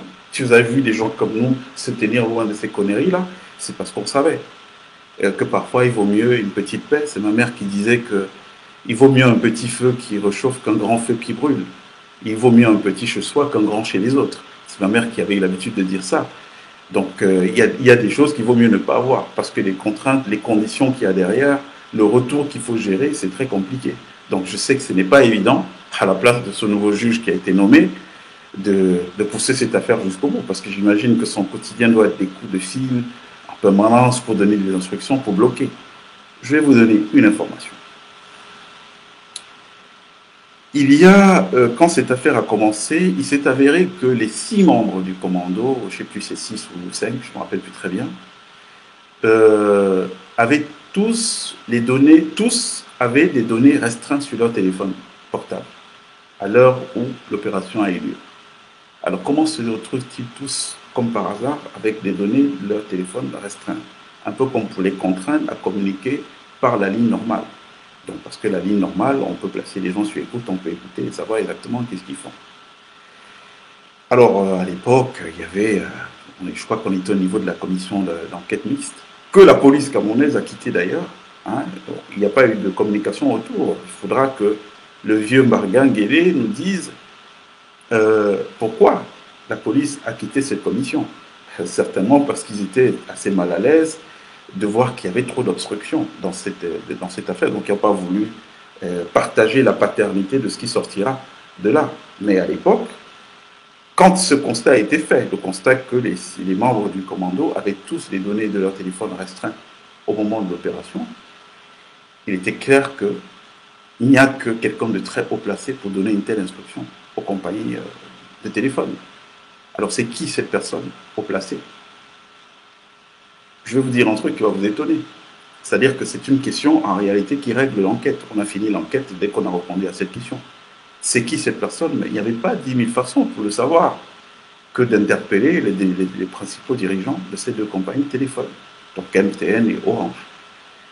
En les cuisinant, on aurait su qui leur a donné l'instruction de restreindre les données sur les téléphones de ces gens-là. Et si on sait qui leur a donné l'instruction, on sait qui est le commanditaire de l'assassinat de Martinez Zogo. Mais je vous dis, aujourd'hui, ça n'a jamais été fait. On n'a jamais interpellé ces 2 gens parce qu'il y a eu une obstruction, il y a eu des appels pour dire non, il ne faut pas les interpeller, il ne faut pas les arrêter. D'ailleurs, c'est pour ça que je vous dis qu'il ne faut pas désespérer totalement du Cameroun. Moi, je voudrais bien qu'on fasse le distinguo. Toutes les fois que je prends la parole, ce n'est pas pour incriminer tous les Camerounais. Ce ne serait pas juste. Il y a des gens de qualité, des gens de valeur. Ceux qui sont arrivés à poser cette question, la question de l'interpellation des patrons de téléphonie, des sociétés de téléphonie mobile au Cameroun, c'est bien des enquêteurs camerounais. Bon, mais peut-être qu'ils n'avaient pas suffisamment le pouvoir pour aller à l'encontre des instructions qui venaient là-haut. Non, vous arrêtez, on n'arrête personne, on laisse passer. Donc je crois que c'est fort de ça, quand la police a vu ça, qu'ils se sont dit, oh, l'affaire, sinon, vraiment, on ne peut pas être mêlé à ça, donc vraiment, revenez à la base. Revenez à la base, laissez-les là-bas, qui gèrent leur truc. Il ne faut pas que demain nos noms apparaissent, qu'on a cautionné quelque chose comme ça. Donc, depuis un an, quasiment, aujourd'hui, nous savons d'où vient ce meurtre. Sim nous l'a dit, il était très clair, je vous ai fait écouter son voice. Le lendemain du jour, on a découvert le corps. Sim nous a dit que le meurtre vient du palais. Sim étant le petit chouchou, le petit préféré de Ferdinand Gombo, ça veut dire ce que ça veut dire. Il n'a pas pu dire un truc comme ça, alors qu'il n'y avait aucune commission d'enquête qui était commise au 22 janvier. Il ne pouvait pas être arrivé à cette conclusion par hasard. Et nous, on ne tire pas aussi cette conclusion par hasard. Ce qui est étonnant dans l'histoire, c'est que M. Martin Savon apparaisse quasiment dans le processus d'enquête près d'un an après que cette enquête ait été lancée. Qu'est-ce qui s'est passé? Qui s'est époumoné à cacher son rôle, à ne pas le faire apparaître? Qui? Et qu'est-ce qui explique que c'est au moment où on a un juge d'instruction qui décide de convoquer Martin Savon pour qu'il s'explique que ce dernier, donc ce juge d'instruction, est démis de ses fonctions, qu'on le renvoie au quartier sans ménagement, et puis qu'on en nomme un autre qui vient en quelques jours. Papa, non, l'enquête est bouclée, on commence le procès. Non, il faut faire attention. Nous prenons rendez-vous avec l'histoire de notre pays. Ça, c'est un message à l'endroit du juge actuel, qui doit être de bonne foi. Mais que faire quand vous avez un tel niveau de pression? Mais il faut, à un moment donné, qu'il soit capable de dire, ben non, je ne vais pas être mêlé à ça, parce que c'est son nom qui restera. Je suis désolé. Je suis désolé. Posez pas d'acte pour des gens qui, demain, ils ne seront plus là. Vous savez combien de secrétaires généraux de la présidence de la République on a eu au Cameroun, qui sont aux oubliettes? D'ailleurs, il y en a un qui est ressorti du chapeau récemment pour faire une grande déclaration pleine de bonnes intentions, le vrai violon. Oui, non, voilà, il faut aller à la transition et tout. Vous voyez ces hommes du passé et du passif qui pensent qu'ils ont une autre partition à jouer. Ils sont de bonne foi sur le tard. Ben, si vous êtes de bonne foi et que vous êtes réellement de bonne foi, vous avez quelque chose de simple que vous pouvez faire. Mettre votre expérience au service de la refondation, sans forcément être les gens qui vont jouer les premiers rôles. Mais à quel moment vous vous fatiguez? Hein? Je vois des gens là qui s'époumonnent, ils veulent absolument être là. Vous pouvez faire le tour du monde en avion pour aller chercher les partenaires à gauche et à droite. Quand vous voyez des gens s'accrocher autant au pouvoir, mais vous devez comprendre, ce n'est pas des gens qui y sont pour travailler. Parce que le pouvoir, ça use. Regardez les chefs d'État en Europe. Vous avez vu Barack Obama, il est arrivé jeune fringant, plein de peps et dynamique, il est reparti avec les cheveux blancs sur la tête. Toute la tête là, remplie de cheveux blancs. Vous avez vu Sarkozy, abîmé par le pouvoir, en un seul septennat, en un seul quinquennat, pardon. Mais il n'y a que chez nous, vous avez des gens que vous avez l'impression que bon, ça ne les fatigue pas. Voilà, ils sont là, ils veulent être là et tout. C'est-à-dire que le pouvoir, pour eux, est source de jouissance. Ils ne s'en servent pas pour bâtir, pour construire. Parce que s'ils s'en servent pour bâtir, pour construire, ça veut dire ne pas dormir la nuit, se dire comment est-ce que nous finançons notre réseau routier. Regardez un pays comme le Cameroun, formidable bassin de production agricole. Vous avez des mamans qui préparent, qui cultivent la tomate qui pourrit à Fumbote, faute de route. Vous avez tout l'Aléquier, le poumon agricole que nous avons là-bas. Pour aller en Lobo, et moi je vous parle du Cameroun avec une vraie crédibilité et légitimité. Hein. Tous les autres, les zones que je vous cite là, j'y suis allé. Je connais le Cameroun sur la pointe des doigts. Il n'y a pas une seule région du Cameroun que je n'ai pas visitée. Elle n'existe pas. D'accord? Vous allez en Lobo, quelques kilomètres des Yaoundé, vous voyez ce qui sort de terre là-bas, la force de travail, des mamans étonnent et tout, mais parfois ça pourrit. Hein. On va acheminer ça comment? Alors, si on avait des gens qui se préoccupaient de notre avenir, qui se disaient, ben non, on ne peut pas se résoudre à laisser le Cameroun comme ça, ben on serait à se dire, bon, allez, on va lever 5 000 milliards sur les marchés financiers internationaux. 5 000 milliards pour faire quoi? Pour construire 5 grandes autoroutes. Yaoundé-N'Djamena, Yaoundé-Lagos, Yaoundé-Bangui, Yaoundé-Brazzaville, et Yaoundé qui aussi, pour faire Guinée équatoriale, Gabon. Avec ça, ça crée ce qu'on appelle un effet multiplicateur. Ça veut dire quoi? Ça veut dire qu'on a réglé le problème de la vitesse commerciale. On a tout ce qu'on produit au Cameroun qui ne pourrit plus là sur place, parce que ça peut être écoulé vers les grands marchés. Vous imaginez, le héros, il y a plus grand consommateur de héros en Afrique, dans notre zone, que les Nigérians. On a un marché de 200 millions de gens à la porte du Cameroun et tout. Nous produisons le héros chez nous. Vous voyez la pertinence que ce qu'il y aurait d'avoir une autoroute qui dessert de Yaoundé à Lagos directement. Vous savez combien de milliards ça pourrait générer? Donc même si on va prendre ce type d'endettement, c'est pas du mauvais endettement. C'est pas du mauvais. Je voyais des gens faire une critique l'autre jour sur le niveau d'endettement de la Côte d'Ivoire et disaient oui, Ouattara, il y a plus de 30 000 milliards d'endettement, c'est trop et tout. Non, le problème n'est pas la dette. Hein. La dette n'est pas un problème, c'est qu'est-ce qu'on fait avec cette dette, c'est ça le problème. Aujourd'hui, moi, je suis dans l'idée que si 2 mois après demain, on voyait des gens qui pouvaient jouer un rôle dans le devenir du Cameroun, on les accompagnerait, en les encourageant même à s'endetter. C'est-à-dire que si on peut arriver même nous à 50 000 milliards de taux d'endettement, si c'est pour construire les infrastructures, comme je viens de vous dire, vous imaginez 5 autoroutes qui décloisonnent le Cameroun avec un vrai maillage territorial aujourd'hui. Vous imaginez quel impact ça peut avoir pour l'économie? Ça veut dire que les jeunes à qui nous disons tous les jours, vous pouvez faire de Bancomo un pôle d'excellence pour le manioc, vous pouvez faire de la laitier un pôle d'excellence pour les produits vivriers et tout. Ces gens-là, ces jeunes-là, eh ben, ils vont produire pour écouler leurs marchandises sur les marchés avoisinants. Là. Mais c'est des milliards et des milliards d'argent générés. Sans qu'il y ait aucun effort à faire que de travailler et produire. Il faut investir sur la sécurité sociale aujourd'hui. C'est important. Vous voyez, si vous voulez, la population est un facteur de développement. C'est pas moi qui l'ai dit, c'est Kissinger qui l'a dit. Et à l'époque d'ailleurs, c'est amusant. Les mêmes qui font le procès en Afrique sur la démographie, oh non, vous faites trop d'enfants et tout. Pour moi, l'Afrique est sous-peuplée. Et j'espère que ce n'est pas que pour moi. Vous allez dans un pays comme le Congo, 4 millions d'habitants, plus de presque 342 000 km². Ça veut dire quoi? Ça veut dire que vous faites Makoa au nord du Congo, à Wesso, vous avez 200 km où vous ne voyez pas âme qui vive. Désert, désert, désert. Donc vous avez 342 000 km², il y a 4 millions d'habitants, donc à peine la population de Douala. Vous pensez qu'un pays comme ça peut se développer? Non, impossible. Il leur faut de la main-d'œuvre. Donc Kissinger, quand il parlait de la population comme facteur de développement, il pensait effectivement que ouais, il faut produire. Il faut regarder la Russie. 17 millions de kilomètres carrés, ils sont à peine 140 millions. Ils sont obligés d'avoir une autre politique migratoire s'ils veulent s'en sortir, sur le long terme. Parce qu'avec le vieillissement de la population, la démographie elle va tomber, et ils ne pourront pas gérer. C'est-à-dire que c'est un pays qui sera même fragilisé à tout moment. Ils vont subir des assauts et des assauts et des assauts. Donc il faut des populations, il faut peupler l'Afrique au contraire. Parce que l'Afrique a elle seule prend les États-Unis, la Chine, l'Inde. Donc tous ces pays que je viens de vous citer là, ça fait déjà plus de la moitié de la population du monde. Donc, et l'Afrique prend ces 3 pays-là dans son sein et il reste encore de la place. Et on vous dit qu'on est à peine 1 milliard. Ça veut dire que toute la population de l'Inde est peut-être supérieure à la population de l'Afrique. Vous vous rendez compte de ça?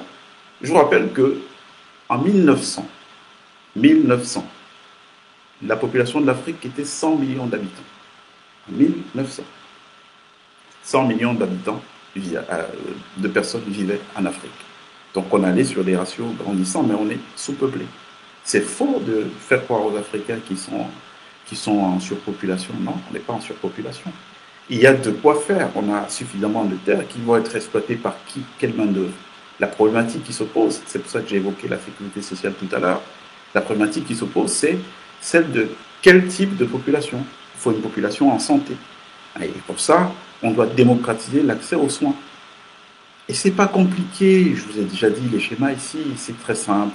On met une TVA sociale qui va financer cette caisse d'assurance maladie et tout le monde, quand il est malade, peut se soigner. C'est le b.a.-ba. Si vous avez une population qui n'est pas en santé, comment vous voulez qu'elle travaille, qu'elle produise? Donc, on considère que la santé est un préalable à tout le reste. Mais c'est quoi? C'est l'idée de penser Il faut penser, avoir une vision, vouloir travailler. Je ne pense pas que les gens qui le dirigent aujourd'hui ne sachent pas tout ça. Mais la problématique, c'est qu'ils n'ont pas été programmés pour apporter des solutions à l'Afrique. Parce qu'il y a un péché originel. Notre pays, le Cameroun, a un péché originel. C'est celui de comment on a géré la décolonisation. Ceux qui se battaient pour que le Cameroun soit libre, les résistants, les nationalistes, les Félix Moumié, Ruben Oumiobe, Ernest Wandje, Osende Afana, tous ces gens-là qui se battaient pour que le Cameroun soit libre, ils ont été tués. Et on a donné les clés du pays à ceux des Camerounais qui disaient à l'époque qu'on n'a pas besoin d'être indépendant. Est-ce que vous pensez réellement que ce sont ces gens qui vont nous amener vers des schémas d'indépendance, d'avancée? Ils n'ont pas été programmés pour ça. Il faut les comprendre. Ils sont arrivés au pouvoir avec un agenda.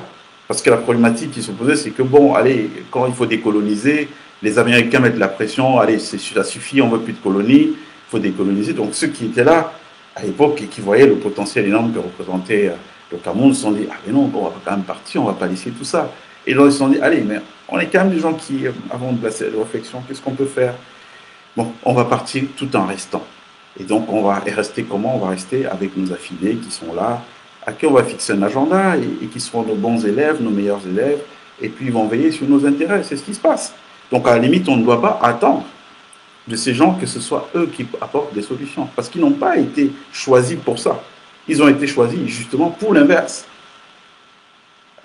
Après, il y a des situations conjoncturelles. Moi je ne veux pas qu'on mette les organes quand on parle de ces choses-là. Vraiment, je ne suis pas pour un discours qui appelle à la haine. Non, ça ne sert à rien. Je suis pour un discours qui appelle les uns et les autres justement à tuer le côté émotif qui est en chaque Africain. À regarder les choses avec froideur et se dire, bon, allez, la situation est comme ça, comment on avance? Vous savez, on a eu un président qui s'appelait Amadou Ahidjo. Il a fait de la collaboration au tout début, hein, c'est-à-dire que quand il est arrivé, il a bien fait tout ce que les Blancs lui ont demandé. Il faut que tu nous exécutes tous les nationalistes radicaux, on ne veut plus d'eux et tout. Il a fait, bien.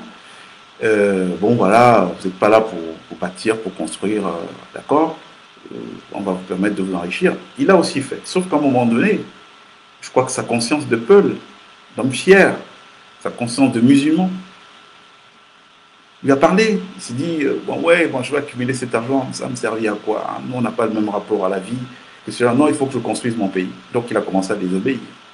Il a commencé, quand il vient en voyage en Turquie, aux États-Unis, et qu'il voit un bel ouvrage, il prend contact avec les constructeurs de ce bel ouvrage pour qu'on le reproduise au Cameroun. Mais très, très vite. Ça n'a pas arrangé. Ceux avec qui il avait fait un deal, ils sont arrangés pour qu'ils ne soient plus là.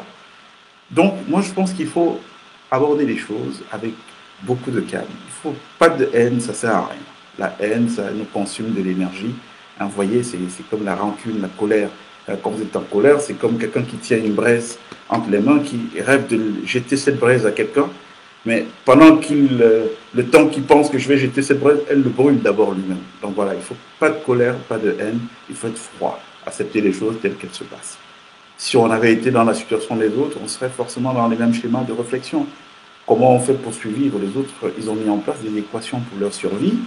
Eh bien, il nous revient à nous de mettre en place des équations pour qu'on en sorte, mais qu'on en sorte dans un esprit mais de fraternité, de confraternité. C'est-à-dire, nous, notre intérêt, c'est pas que les autres soient faibles, parce que si le fait qu'on s'en sorte va affaiblir forcément les autres, ben, les autres se battront pour empêcher de toute leur force qu'on ne puisse en sortir. Donc, il faut beaucoup d'intelligence, il faut beaucoup de souplesse, de la flexibilité, il faut de l'intelligence émotionnelle. J'ai un ami, Eric Kodo, qui aime utiliser cette expression. Il faut de l'intelligence émotionnelle pour qu'on puisse s'en sortir. Voilà, donc n'attendez pas des Edjois et compagnie qu'ils ne vont pas produire de solutions. Donc s'ils pouvaient le faire, ils l'auraient fait depuis longtemps. Ils ne sont pas programmés pour ça. À la limite, vous leur demandez d'être à contre-emploi. Ce n'est pas leur job. C'est le job des nouvelles générations camerounaises. C'est pour ça que quand je les vois se perdre dans des batailles inutiles de tribalisme, des batailles à la con qui n'ont aucun sens, je me dis, mais ces gens-là, ils n'ont pas compris ce que Fanon a écrit. Ils n'ont pas toujours identifié c'est quoi leur mission. Et fait un choix clair. Est-ce qu'il remplit cette mission ou il la trahit? Ils n'ont pas compris. Je vois le débat du tribalisme. Vous vous rendez compte, 60 ans après, ou plutôt 70 ans après, nos ancêtres, les pères fondateurs, les bâtisseurs du Cameroun, vous savez qui a cotisé pour que Oumiobe aille à la tribune des Nations Unies défendre l'idée qu'on était prêt à l'autodétermination? Oumiobe, il était Bassa. Ce sont les chefs bamileke qui se sont cotisés pour payer l'avion à un Bassa pour qu'il aille les représenter à la tribune des Nations Unies. L'UPC a demandé à intervenir sur 3 questions. La réunification immédiate du Cameroun, la constitution d'un conseil de gouvernement et d'une assemblée avec des pouvoirs législatifs.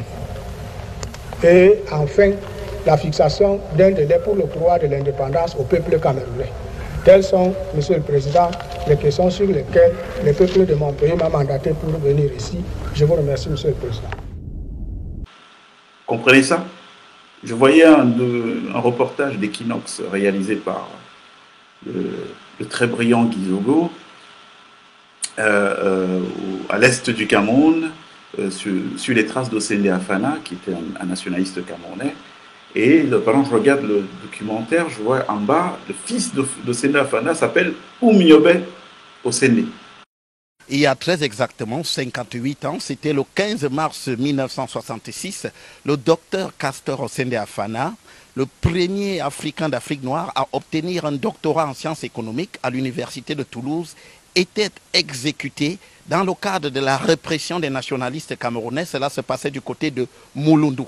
Donc 58 ans après, sa famille se souvient de cette figure emblématique de l'Union des populations du Cameroun. En Ngoksa, nous sommes dans le département de la Léquié, région du centre, où était né Osende Afana Castor, ici, dans ce village, en 1930. Aujourd'hui, les lignes bougent quelque peu, même si la loi du président de la République qui a réhabilité les figures historiques du nationalisme camerounais a oublié le docteur Osende Afana Castor. Sa famille demande sa réhabilitation. Nous voulons, 1, le réhabiliter, 2, exhumer ses restes, ensuite rapatrier les restes et lui faire des obsèques en bonne et due forme, avec bien entendu l'accord du chef de l'État dans la mesure du possible. Demandons aux autorités camerounaises de contribuer, chacun à leur niveau, de faire en sorte que cela puisse se réaliser. C'est un parcours assez élogieux qu'on a dressé de cette figure. Après son baccalauréat en 1952, ce sera le départ pour la France avec une bourse du Cameroun. Mais là encore, il va dénoncer le système en place, rejoignant l'Union des populations du Cameroun, parti politique avec lequel il va demander la réunification et l'indépendance totale du Cameroun. C'est alors qu'après la mort de Oumiobe en 1958, il va donc rejoindre le maquis, le front Est, où il va trouver la mort à Mouloundou. C'est donc un événement totalement inédit ici en Ngoksa de parler du docteur Osende Afana Castor. Après sa mort en 1966, ce village que vous apercevez a été bouclé par les forces armées camerounaises. Il était complètement interdit de prononcer son nom. C'était donc une véritable chape de plomb qui s'était abattue ici sur le village de Ngoksa. Et maintenant, les choses changent. On reparle à nouveau de Castor Osende Afana. Là derrière moi, il y a plus de 200 personnes qui se sont réunies dans cette salle. Et c'est véritablement ce qui a changé dans le cas Castor Osende Afana. Aujourd'hui, 58 ans après, on a pensé, ces enfants, je leur tire un coup de chapeau et je m'incline devant la dépouille du plus brillant des Camerounais. Le premier docteur en sciences économiques au sud du Sahara, le docteur Osende Afana. Depuis Ngoksa, pour Equinox Télévision, Joël Essengue, Guy Zogo. Mais je ne sais pas si vous vous rendez compte, ça m'a fait un truc. Donc pendant que eux, ils étaient là, il y a 70 ans, c'est-à-dire qu'ils ont créé un parti politique, l'UPC, l'Union des populations du Cameroun. Le président, c'était Félix Moumié, un Bamoun. Le secrétaire général, Ruben Oumiobe, un Bassa. Et puis les autres, les Ernest Wandje et tout. Vous vous rendez compte, où est-ce qu'ils en étaient il y a 70 ans pour nous ramener des débats à la con qui ne veulent rien dire en 2024? Et parce que cette jeunesse est complètement égarée. Elle ne sait plus trouver sa voie et se perd là, voilà. Non, mais prenez le temps d'apprendre. L'autre problématique, c'est que avant de vouloir régurgiter, il faut ingurgiter. Vous ne pouvez pas vous lever un matin sans avoir eu le temps de prendre, de lire, de vous renseigner, d'aller au village, de parler avec les anciens pour savoir qu'est-ce qui s'est passé avant, interroger le passé, comprendre le présent et surtout mieux envisager l'avenir. Donc dès que vous n'avez pas réuni cette trinité essentielle, On interroge le passé pour comprendre le présent et envisager l'avenir. Dès que vous n'avez pas fait ça, eh bien, il y a des choses qui vous manquent. Et l'une des choses, ces choses qui vous manquent, vous interdisent de prendre la parole pour commencer à professer. Parce que si vous professez alors que vous-même, vous n'avez pas un trop-plein de savoir, eh bien, vous professez de l'ignorance à des gens qui sont déjà ignorants. C'est dangereux pour notre société. Donc, il n'y a pas de place aujourd'hui pour ces petits combats, les tels qui sont de l'autre côté, les tels qui... Non, aujourd'hui, il y a la place pour un seul combat. Ce combat, c'est de dire, bon, les gars, notre situation n'est pas enviable.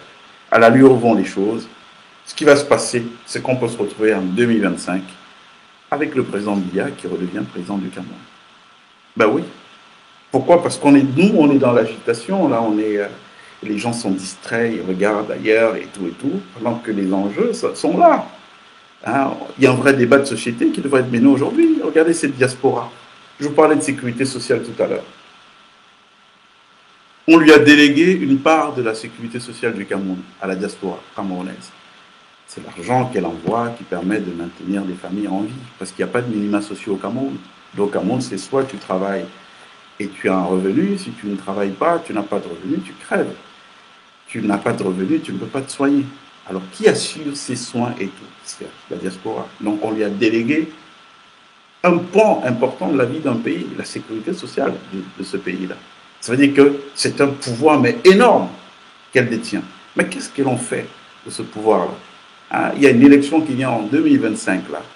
Aujourd'hui, quand on entend parler, ils sont dans des petites querelles de personnes, où un tel n'a pas ceci, un tel n'a pas cela, alors qu'il y a matière, les gars, à constituer une force. Il y a matière à organiser ce que j'appellerais une primaire, la primaire de la diaspora, pour arrêter d'être des spectateurs, mais devenir des vrais acteurs, hein, qui vont mettre des gens, qui vont être des candidats, qui vont leur représenter, avec des cahiers de charges, des candidats financés entièrement, dont les campagnes politiques sont financées entièrement par ces mêmes diasporas. Vous savez ce que c'est que le pouvoir d'être un prescripteur de tendance, de gérer des familles? C'est comme un chef d'entreprise, quelqu'un qui a 1000 employés. Vous pensez qu'il se lance dans la bataille politique, ces 1000 employés vont voter contre lui, sachant que c'est lui qui leur fournit des emplois? Mais réfléchissons, les gars. Qu'est-ce qu'on fait là? On perd de temps là, instrumentalisé par un tel qui vient de donner 100 € pour que tu insultes un tel autre et tout. Et puis quand tu as fait ça, est-ce que toi tu es son ami? Tu n'es pas son ami. Je vous dis, c'est qui les vrais amis au Cameroun? Les vrais amis au Cameroun, ce sont nos anciens là. Regardez, je voyais une vidéo du patriarche Niat Difendi aujourd'hui ou hier et tout. Vous voyez, il a de la peine à marcher. Mais il ne sera jamais déposé, il sera président du Sénat tant que le président Biya sera président du Cameroun. Ça s'appelle la solidarité générationnelle. Vous avez vu Cavaillé, il a beau faire des conneries, souvent les multiplier, il ne sera pas déposé. Ils sont solidaires, solidarité générationnelle. Vous avez vu Adolphe Moudiki, par ailleurs très brillant gestionnaire de la SNH, parce que tout n'est pas mauvais, je vous ai dit, il y a des gens qui sont bien. Moi, c'est la seule société, la seule entreprise au Cameroun que j'ai vue qui respecte ses délais et qui respecte la parole donnée. Mais elle est gérée par qui? Elle est gérée par Adolphe Moudiki. Vous avez vu quel âge il a? Mais il ne partira pas. C'est-à-dire qu'il faut, tant que le vieux est là, solidarité générationnelle, les gars. Eh bien, il faut vous en inspirer. Il ne faut pas juste s'inspirer des autres, des mauvais côtés des autres. Inspirez-vous de ce qui est bien chez eux. Hein? Ils ont compris. Ce que nous avons aujourd'hui, c'est des jeunes qui veulent s'élever, mais en piétinant le frère. Mais comment vous allez même savourer la vie? La vie, elle est bien quand hier, tu as mangé des beignets haricots avec des gars assis là, c'était dur. Et demain, quand tu as accès au caviar, tu remontes le caviar avec les mecs avec qui tu as mangé les beignets haricots. C'est là la vie a un sens. C'est là, vous savez, de Villepin, Dominique de Villepin. Il est de la promotion de Voltaire à l'ENA, la même promotion que Ségolène Royal, François Hollande. Le jour, il est nommé Premier ministre de la France. Pendant que tout le monde le fouillait, cherchait où est-ce que le Premier ministre est et tout, le mec, il allait avec un de ses potes. Ils sont allés chez une dame qui leur faisait les crédits quand ils étaient étudiants. C'est là-bas qu'ils ont consacré les premières heures de gloire. C'est vers ça qu'il faut aller aujourd'hui. La jeunesse camerounaise a un déficit de spiritualité. Et c'est pour ça que tout ce qui est... Parce que voilà, Ils veulent toujours réussite individuelle. Quand je monte, il ne faut pas que quelqu'un d'autre bouge autour de moi. Mais mon grand-père me disait qu'il utilisait la métaphore du bananier. Il disait, un bananier, quand il pousse, il permet toujours l'émergence autour de lui des rejetons. Quand il y a un grand vent qui souffle et qu'il doit tomber, le grand bananier doit tomber, sa chute est amortie par les rejetons qu'il a laissés pousser autour de lui. Il faut s'inspirer de ça. Parce que la vie, c'est pas autre chose. C'est ça, la vie. Les gens qui veulent monter et qui demain réunissent les gens avec qui ils ont été, hier, ils iront nulle part. Parce qu'ils n'ont pas de background. Ils vont avoir des laudateurs, ils vont avoir des gens qui sont là pour la situation présente, mais il faut des gens avec qui on s'est construit. Hein. Les Américains disent « we go up together ». On est monté ensemble. Il faut avoir des gens comme ça qui sont témoins de notre trajectoire si on pense, si on veut durer. Sinon, on a ce qu'on appelle des réussites individuelles mais fragiles. Au moins, à la moindre secousse, puisque ce n'est pas baqué sur un réseau d'amitié. Vous n'avez pas aidé, pendant que vous étiez là, un frère à devenir magistrat, un autre à devenir avocat, un autre à prendre le contrôle d'une banque. Vous n'avez pas fait ça. Et donc vous êtes tout seul. Le jour où il y a un grand vent, puisque de toutes les façons, il y a toujours un grand vent qui souffle. Vous connaissez quelqu'un qui a construit toute sa trajectoire sans jamais avoir des accidents de vie. Les accidents de vie, ça arrive. Mais il faut que quand ces accidents arrivent, puisque vous êtes construit dans la logique d'un réseau, eh bien, votre chute est amortie. Et les autres frères disent non, tant que nous sommes en vie, tu ne mettras jamais un genou à terre. Nous serons toujours là pour te relever. Donc voilà les challenges vers lesquels il faudrait que nous concentrions notre énergie. Il y a une certaine jeunesse camerounaise aujourd'hui qui est le blocage à l'essor du Cameroun. C'est-à-dire que toute idée intéressante qui peut être lancée va être sabotée par ces gens, parce que soit quand ils sont là et que c'est eux qui doivent l'implémenter, ils vont être les premiers à aller donner des informations de l'autre côté et puis à se constituer en traîtres pour qu'on casse les dynamiques qui sont naissantes. C'est dommage parce que les choses pourraient se passer autrement. Voilà, il y a un autre sujet que je voulais aborder. Vous savez, une fois j'étais à Moscou, j'aime beaucoup des pays qui sont structurés. Et la Russie, pour moi, fait partie des pays structurés. Parce que n'oubliez jamais son histoire.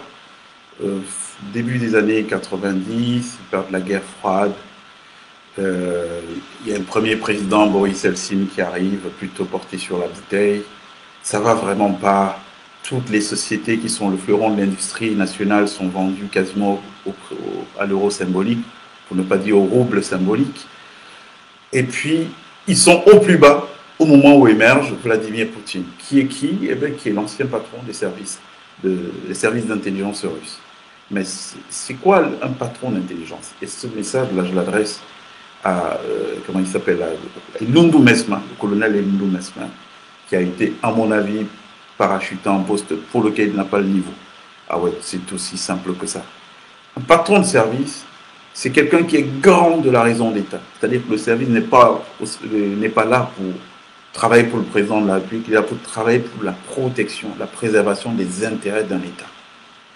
C'est-à-dire que si le président peut être un obstacle aux intérêts vitaux de l'État, le service peut ambitionner un coup pour déposer le président. Vous avez vu, pensez qu'on a pu tuer Kennedy en 1963 aux yeux à la barbe de la CIA sans qu'il n'ait eu une part active? Bon, je ne pense pas. Donc un service d'intelligence, c'est ça. C'est des gens qui ont, une vision à 360 degrés sur le pays, ils savent qui fait quoi, quelles sont les problématiques et tout. Et donc ces gens-là sont toujours bien outillés quand ils passent de patron de service à dirigeant du pays tout court. Pourquoi? Parce qu'ils ont une bonne connaissance de tous les dossiers de la société. Ils connaissent tout le monde. Le contrôle des populations, ils l'ont bien assuré. C'est des gens qui maîtrisent les sciences humaines et sociales. Ils savent exactement c'est quoi la configuration de la société. Donc, ce type-là, il apparaît dans l'escarcelle d'Eltsine et puis il prend la direction du pays. Mais qu'est-ce qu'il fait? Il fait ce qu'on lui a appris dans les services, à faire toujours primer la raison d'État. Et il a fait de la Russie, en 24 ans, un pays qui tutoie aujourd'hui son lustre d'antan. C'est-à-dire qu'on est passé d'un pays qui avait sombré complètement à un pays aujourd'hui dont l'économie fait pâlir d'envie de nombreux pays dans le monde. Voyez, On peut prendre le cas du Rwanda aussi avec Kagame. Qui se rappelle l'opération turquoise, 1994, 1 million de morts. Qui pouvait imaginer que le Rwanda renaisse de ses cendres, soit un modèle de résilience, un formidable modèle de résilience qu'on voit aujourd'hui, mais les gens oublient souvent de le dire. C'est parce que ceux qui ont pris sa tête, celui qui a pris la tête du Rwanda, c'est l'ancien patron des services. C'est-à-dire c'est quelqu'un qui était habité par l'idée de la raison d'État. C'est-à-dire qu'il faut un truc qui est au-dessus de tous les êtres humains. Le président, c'est un individu, c'est un être humain. Il ne passe pas avant l'État du Cameroun. Il faut que les choses soient très claires. Donc ces gens-là, il est arrivé, quand on sait qu'est-ce qui ne va pas, où sont les petites mafias, où est-ce qu'il faut appuyer, et il a fait ce qu'il fallait faire. Aujourd'hui, le Rwanda est la puissance économique que nous voyons. Donc, il est important que nous ayons ce réflexe-là. Tous ceux qui se retrouvent en responsabilité doivent considérer qu'ils sont d'abord au service d'un pays. Ils ne sont pas là pour faire plaisir à X ou Y, ils sont là pour faire plaisir à un pays. Et vous voyez, quand je vous parlais, je ne sais pas si c'est la semaine dernière ou il y a plus de 3 semaines, je disais que moi, je n'envisage pas du tout l'avenir, là, à l'immédiat du Cameroun, par une transition politique, il y aura une alternance. Non, je ne pense pas.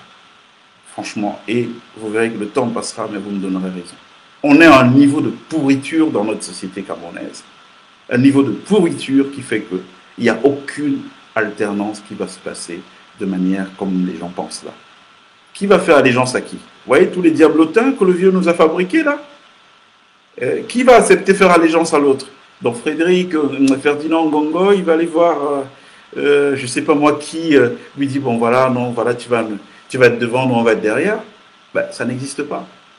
C'est-à-dire que si vous laissez se payer à ces gens aujourd'hui, mais ça devient la chienlite. Donc on va très rapidement vers la balkanisation du Cameroun. Ça va être l'État le plus morcelé qui puisse exister dans l'histoire. Parce qu'il y a tellement de ressentiments. Vous imaginez le nombre de gens qui sont en souffrance depuis des années et des années. Et tous qui sont là, qui ont des rancunes qu'ils ont nourries, un tel qu'on a arrêté de manière arbitraire, un autre à qui on a arraché le terrain, un autre à qui on a pris la femme, un autre à qui on a couché l'enfant. Vous voyez le niveau de colère et de ressentiment qu'il y a dans la société camerounaise aujourd'hui.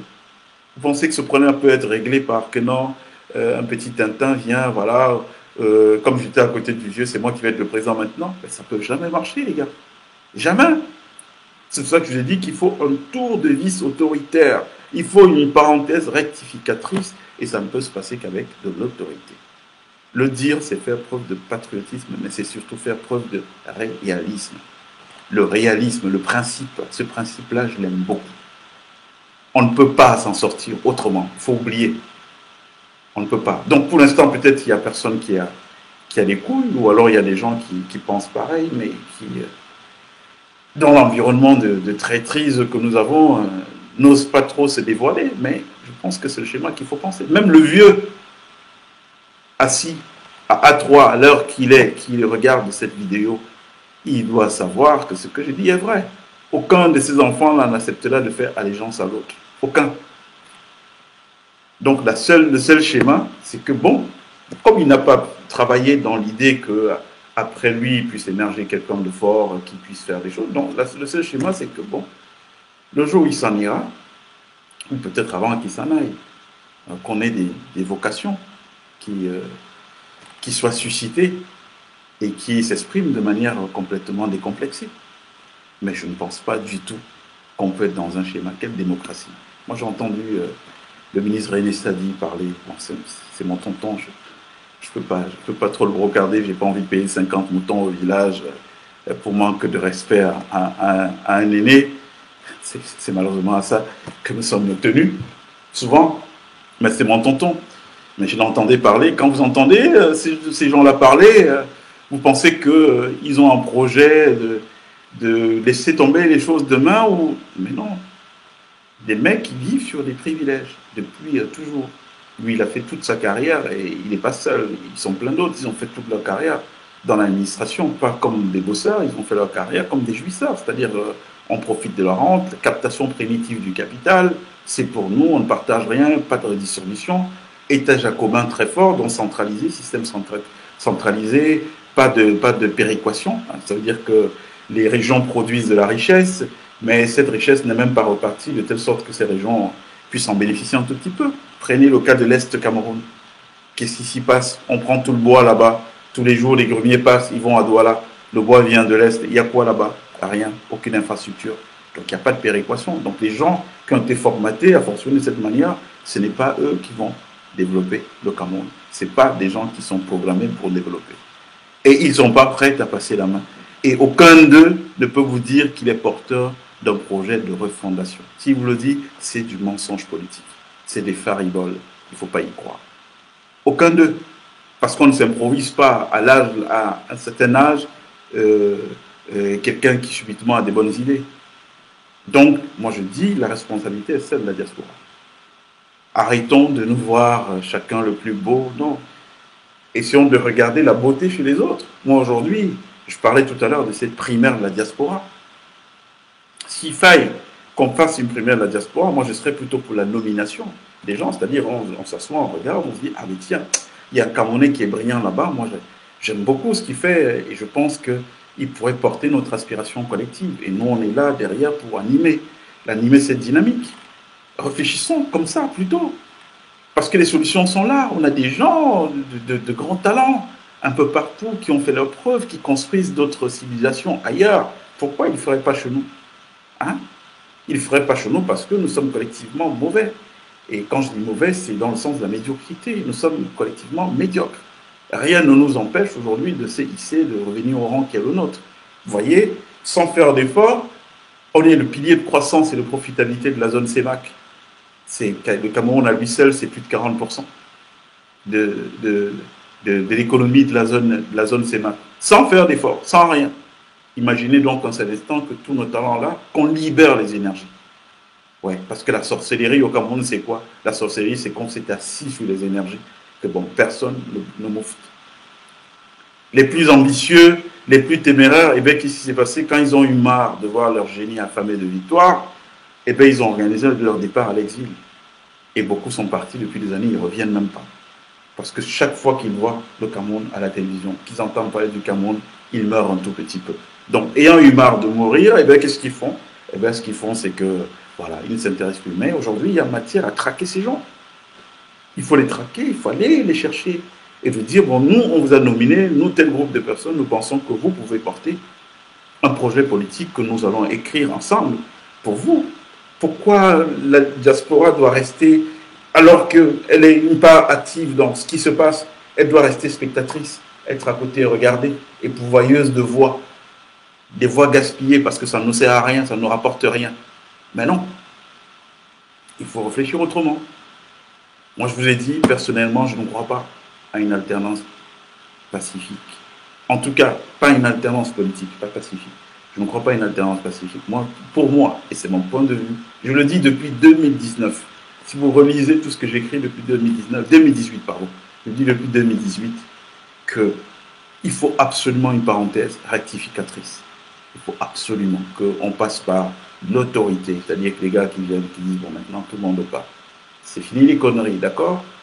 On ne jette pas de papier à terre, on généralise le système de vidéosurveillance dans le pays. Toute personne qui jette avec la reconnaissance faciale, on vient le chercher même chez lui. Et on lui applique 50 coups de fouet. Devant ses enfants. Et vous allez voir qu'en 5 ans, ce pays va se transformer en autre chose. C'est moi qui vous le dis. En dehors de ces schémas, oubliez. Le niveau de pourriture est tellement fort que vous ne pouvez pas changer les choses juste avec les discours, en venant dire aux gens, oui, non, mais c'est pas comme ça. Non, ça ne marchera pas. Il faut, pour remettre le cerveau à l'endroit, il faut utiliser les gros moyens. Pour qu'il soit devenu, pour qu'un gars se mette devant un bac à ordures où c'est écrit interdit d'uriner ici et se mette à faire pipi là, il faut que son cerveau soit complètement givré. Et c'est ce qui se passe tous les jours. Vous pensez que ce type-là, c'est juste en lui, puisqu'il a lu interdit d'uriner, il urine. Vous pensez que c'est en venant lui dire, mais non frère, tu n'as pas vu que c'est écrit interdit d'uriner. Vous pensez en lui disant que c'est ça qui va arrêter? Non, c'est qu'il urine, vous le prenez. Vous l'amenez, tu habites où? Ah, tu es un Tavaloncac, viens avec nous. Et vous lui administrez une fessée, 50 coups de fesse devant ses enfants. Les enfants, ils vont voir ça. Ils retiendront à tout jamais. Donc il faut du civisme, il faut un autre État. Il faut un autre État et vraiment qu'on ne distrait pas les Camerounais, il n'y aura rien de nouveau qui va émerger, qui puisse porter les germes de ceux qui sont là aujourd'hui. Je ne les fais pas insulte, hein. C'est comme ça, ils ont été programmés pour ça. Peut-être que si j'avais été dans leur situation, j'aurais fait pareil. Hein. Les Blancs n'ont pas coopté ces gens-là pour qu'ils viennent travailler contre les intérêts des Blancs. On les a cooptés spécialement pour une mission, ils remplissent leur mission. On ne peut pas leur en vouloir. Ils ont fait ce qu'ils pouvaient faire, à nous de faire ce que nous avons à faire aujourd'hui. Mais les grands messages qu'il faut retenir, c'est un, l'histoire qu'on avait au Cameroun, les gens se lèvent, ils décident d'endeuiller les familles parce qu'ils ont un petit pouvoir, et puis c'est sans conséquence. Aujourd'hui, nous, on travaille à l'identification de toutes les familles, de ces gens-là qui sont à l'étranger, partout. Et ce qui va se passer, ce sera coup pour coup des hommes. Un bonhomme pose un acte répréhensible. Il est hors de question qu'il y ait une famille camerounaise qui soit en train de souffrir pendant qu'un bonhomme mange du caviar, il boit du champagne et il se la raconte. Non, ça c'est fini, ça, c'était avant. Bon, maintenant il y a un sujet sur lequel je souhaiterais qu'on sorte, je pense très rapidement, pour ne pas trop tirer en longueur. Je me dis que vous avez des choses à faire. Donc on a parlé de Martinez-Ogo, les médias de la pieuvre. Oui. Alors, je voulais qu'on parle de Simb pour sortir. Il y a des informations qui me sont parvenues récemment, qui sont très crédibles, qui font état d'une convention que Simb aurait signée, donc GIT, la même société qui a arnaqué 300 000 familles au Cameroun, en Afrique, parce qu'il n'y a pas qu'au Cameroun, hein, c'est 300 000 familles africaines. Le Cameroun était le principal vivier, mais il y avait aussi le Burkina Faso, le Bénin et d'autres pays. Donc, cette même société GIT, donc détenue par Simb, vient de passer un accord avec un groupe thaïlandais qui s'appelle Corsair. Alors, il y a deux choses. Soit Corsair n'a pas fait le due diligence, ce qui ne fait pas très sérieux, mais ça peut arriver. Parce que la plupart du temps, les relations qu'on se fait, c'est par transfert d'amitié, quoi. Je te connais, bon, je t'amène telle personne, bah, tu vas prendre la personne comme moi, en te disant, bah, c'est Morgane qui me l'a présenté, donc il doit être comme Morgane. Donc, soit cette société n'a pas fait le due diligence, soit alors elle a fait le due diligence, elle sait qu'elle a affaire à un criminel, et elle a quand même décidé de faire. Ils ont monté un modèle où le limo point, donc la monnaie cette monnaie qui enlaie les gens au Cameroun, c'est ça qui va servir de monnaie de change avec les souscripteurs. Ils ont commencé une campagne pour essayer d'agréger les gens. Heureusement, ce qu'on observe, c'est que cette monnaie ne fait que descendre parce qu'on fait du vrai travail scientifique. Hein. On fait du monitoring, de la veille stratégique pour voir ce qui se passe. Donc la monnaie est faite descendre, descendre, descendre. De toute façon, elle ne bougera pas. C'est une arnaque. Je ne sais pas dans quelle langue il faudra le dire. Simb et ses amis, Ferdinand Ngongo et tout le reste, les membres de la pieuvre, ils ont abusé des Camerounais, ils se sont fait la malle avec l'argent. Ça n'a pas changé. Donc, mais je parle de ça pourquoi? Je parle de ça parce qu'on a déjà une assez mauvaise image comme ça à l'international au Cameroun. Et j'attire l'attention et de notre diplomatie officielle, qui fait souvent un bon boulot, hein, parce que j'ai vu en Russie, avec du recul, il faut peut-être tirer un chapeau aux autorités camerounaises en Russie. Ils ont lancé une sonnette d'alarme il y a quelques mois en arrière, notamment le conseiller culturel de l'ambassade là-bas, pour dire attention, ce gars c'est un bandit, c'est un bandit, c'est un bandit, il a fait son travail, celui d'alerte. Donc tout ce qui peut se passer là-bas, aujourd'hui, n'aura pas le sceau de l'ambassade du Cameroun. On ne pourra pas dire qu'ils n'ont pas prévenu, ils ont prévenu. Donc, maintenant, cette société-là, donc ils appellent à des souscriptions et tout, ils ont créé des filiales. C'est là que ça devient intéressant. Notamment une filiale au Canada. Canada qui est le pays d'adoption de beaucoup de membres de l'IEP-Limal qui ont été abusés. Ben, c'est la plus belle chose qui puisse leur arriver. C'est-à-dire, c'est d'avoir enfin un lien direct. Ça veut dire qu'on a une société qui opère sur le territoire canadien, et ben, qui est en relation d'affaires étroite avec GIT détenue par Simb. Alors, c'est le moment ou jamais de mettre la main sur ce bonhomme. En tout cas, en faisant déjà savoir à ce partenaire qu'il va arrêter très rapidement ce partenariat avec Simb. Ça, il n'y a même pas, s'ils n'ont pas fait de diligence, bon, on va les aider à avoir cette information, parce qu'on en a marre d'avoir le nom du Cameroun qui est cité. J'étais en Turquie récemment, en Antalya, je rencontre un bonhomme, un Autrichien.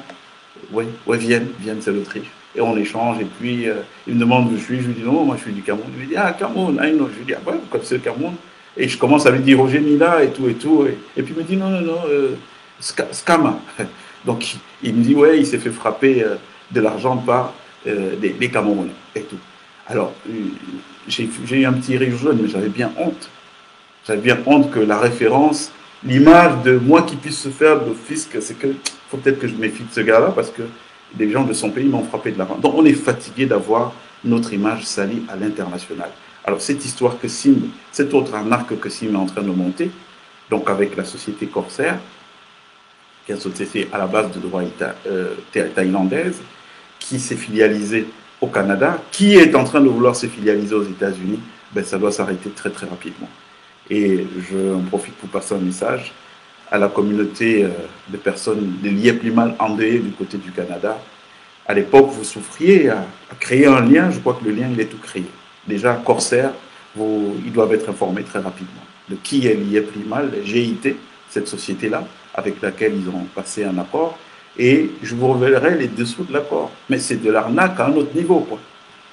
De l'arnaque à un autre niveau, on vend du top aux gens sans aucune garantie. Exactement ce qui s'est passé la dernière fois. Mais heureusement qu'il n'y a pas une adhésion massive autour de ce truc-là. C'est super timide, les gens viennent, ils regardent, ils sont hésitants, et puis ça communique derrière et tout. C'est les mêmes qui nous ont escroqués. Donc faites attention. Donc s'il ne va pas rebondir en salissant une fois de plus le nom du Cameroun, je tenais à donner cette information aujourd'hui. Parce que beaucoup de gens ne le savent pas, mais Sim, il a caché l'information à l'époque, hein, c'était une information cachée comme secret d'État, mais il a fait de la prison au Burkina Faso, 16 jours de prison à Ouagadougou.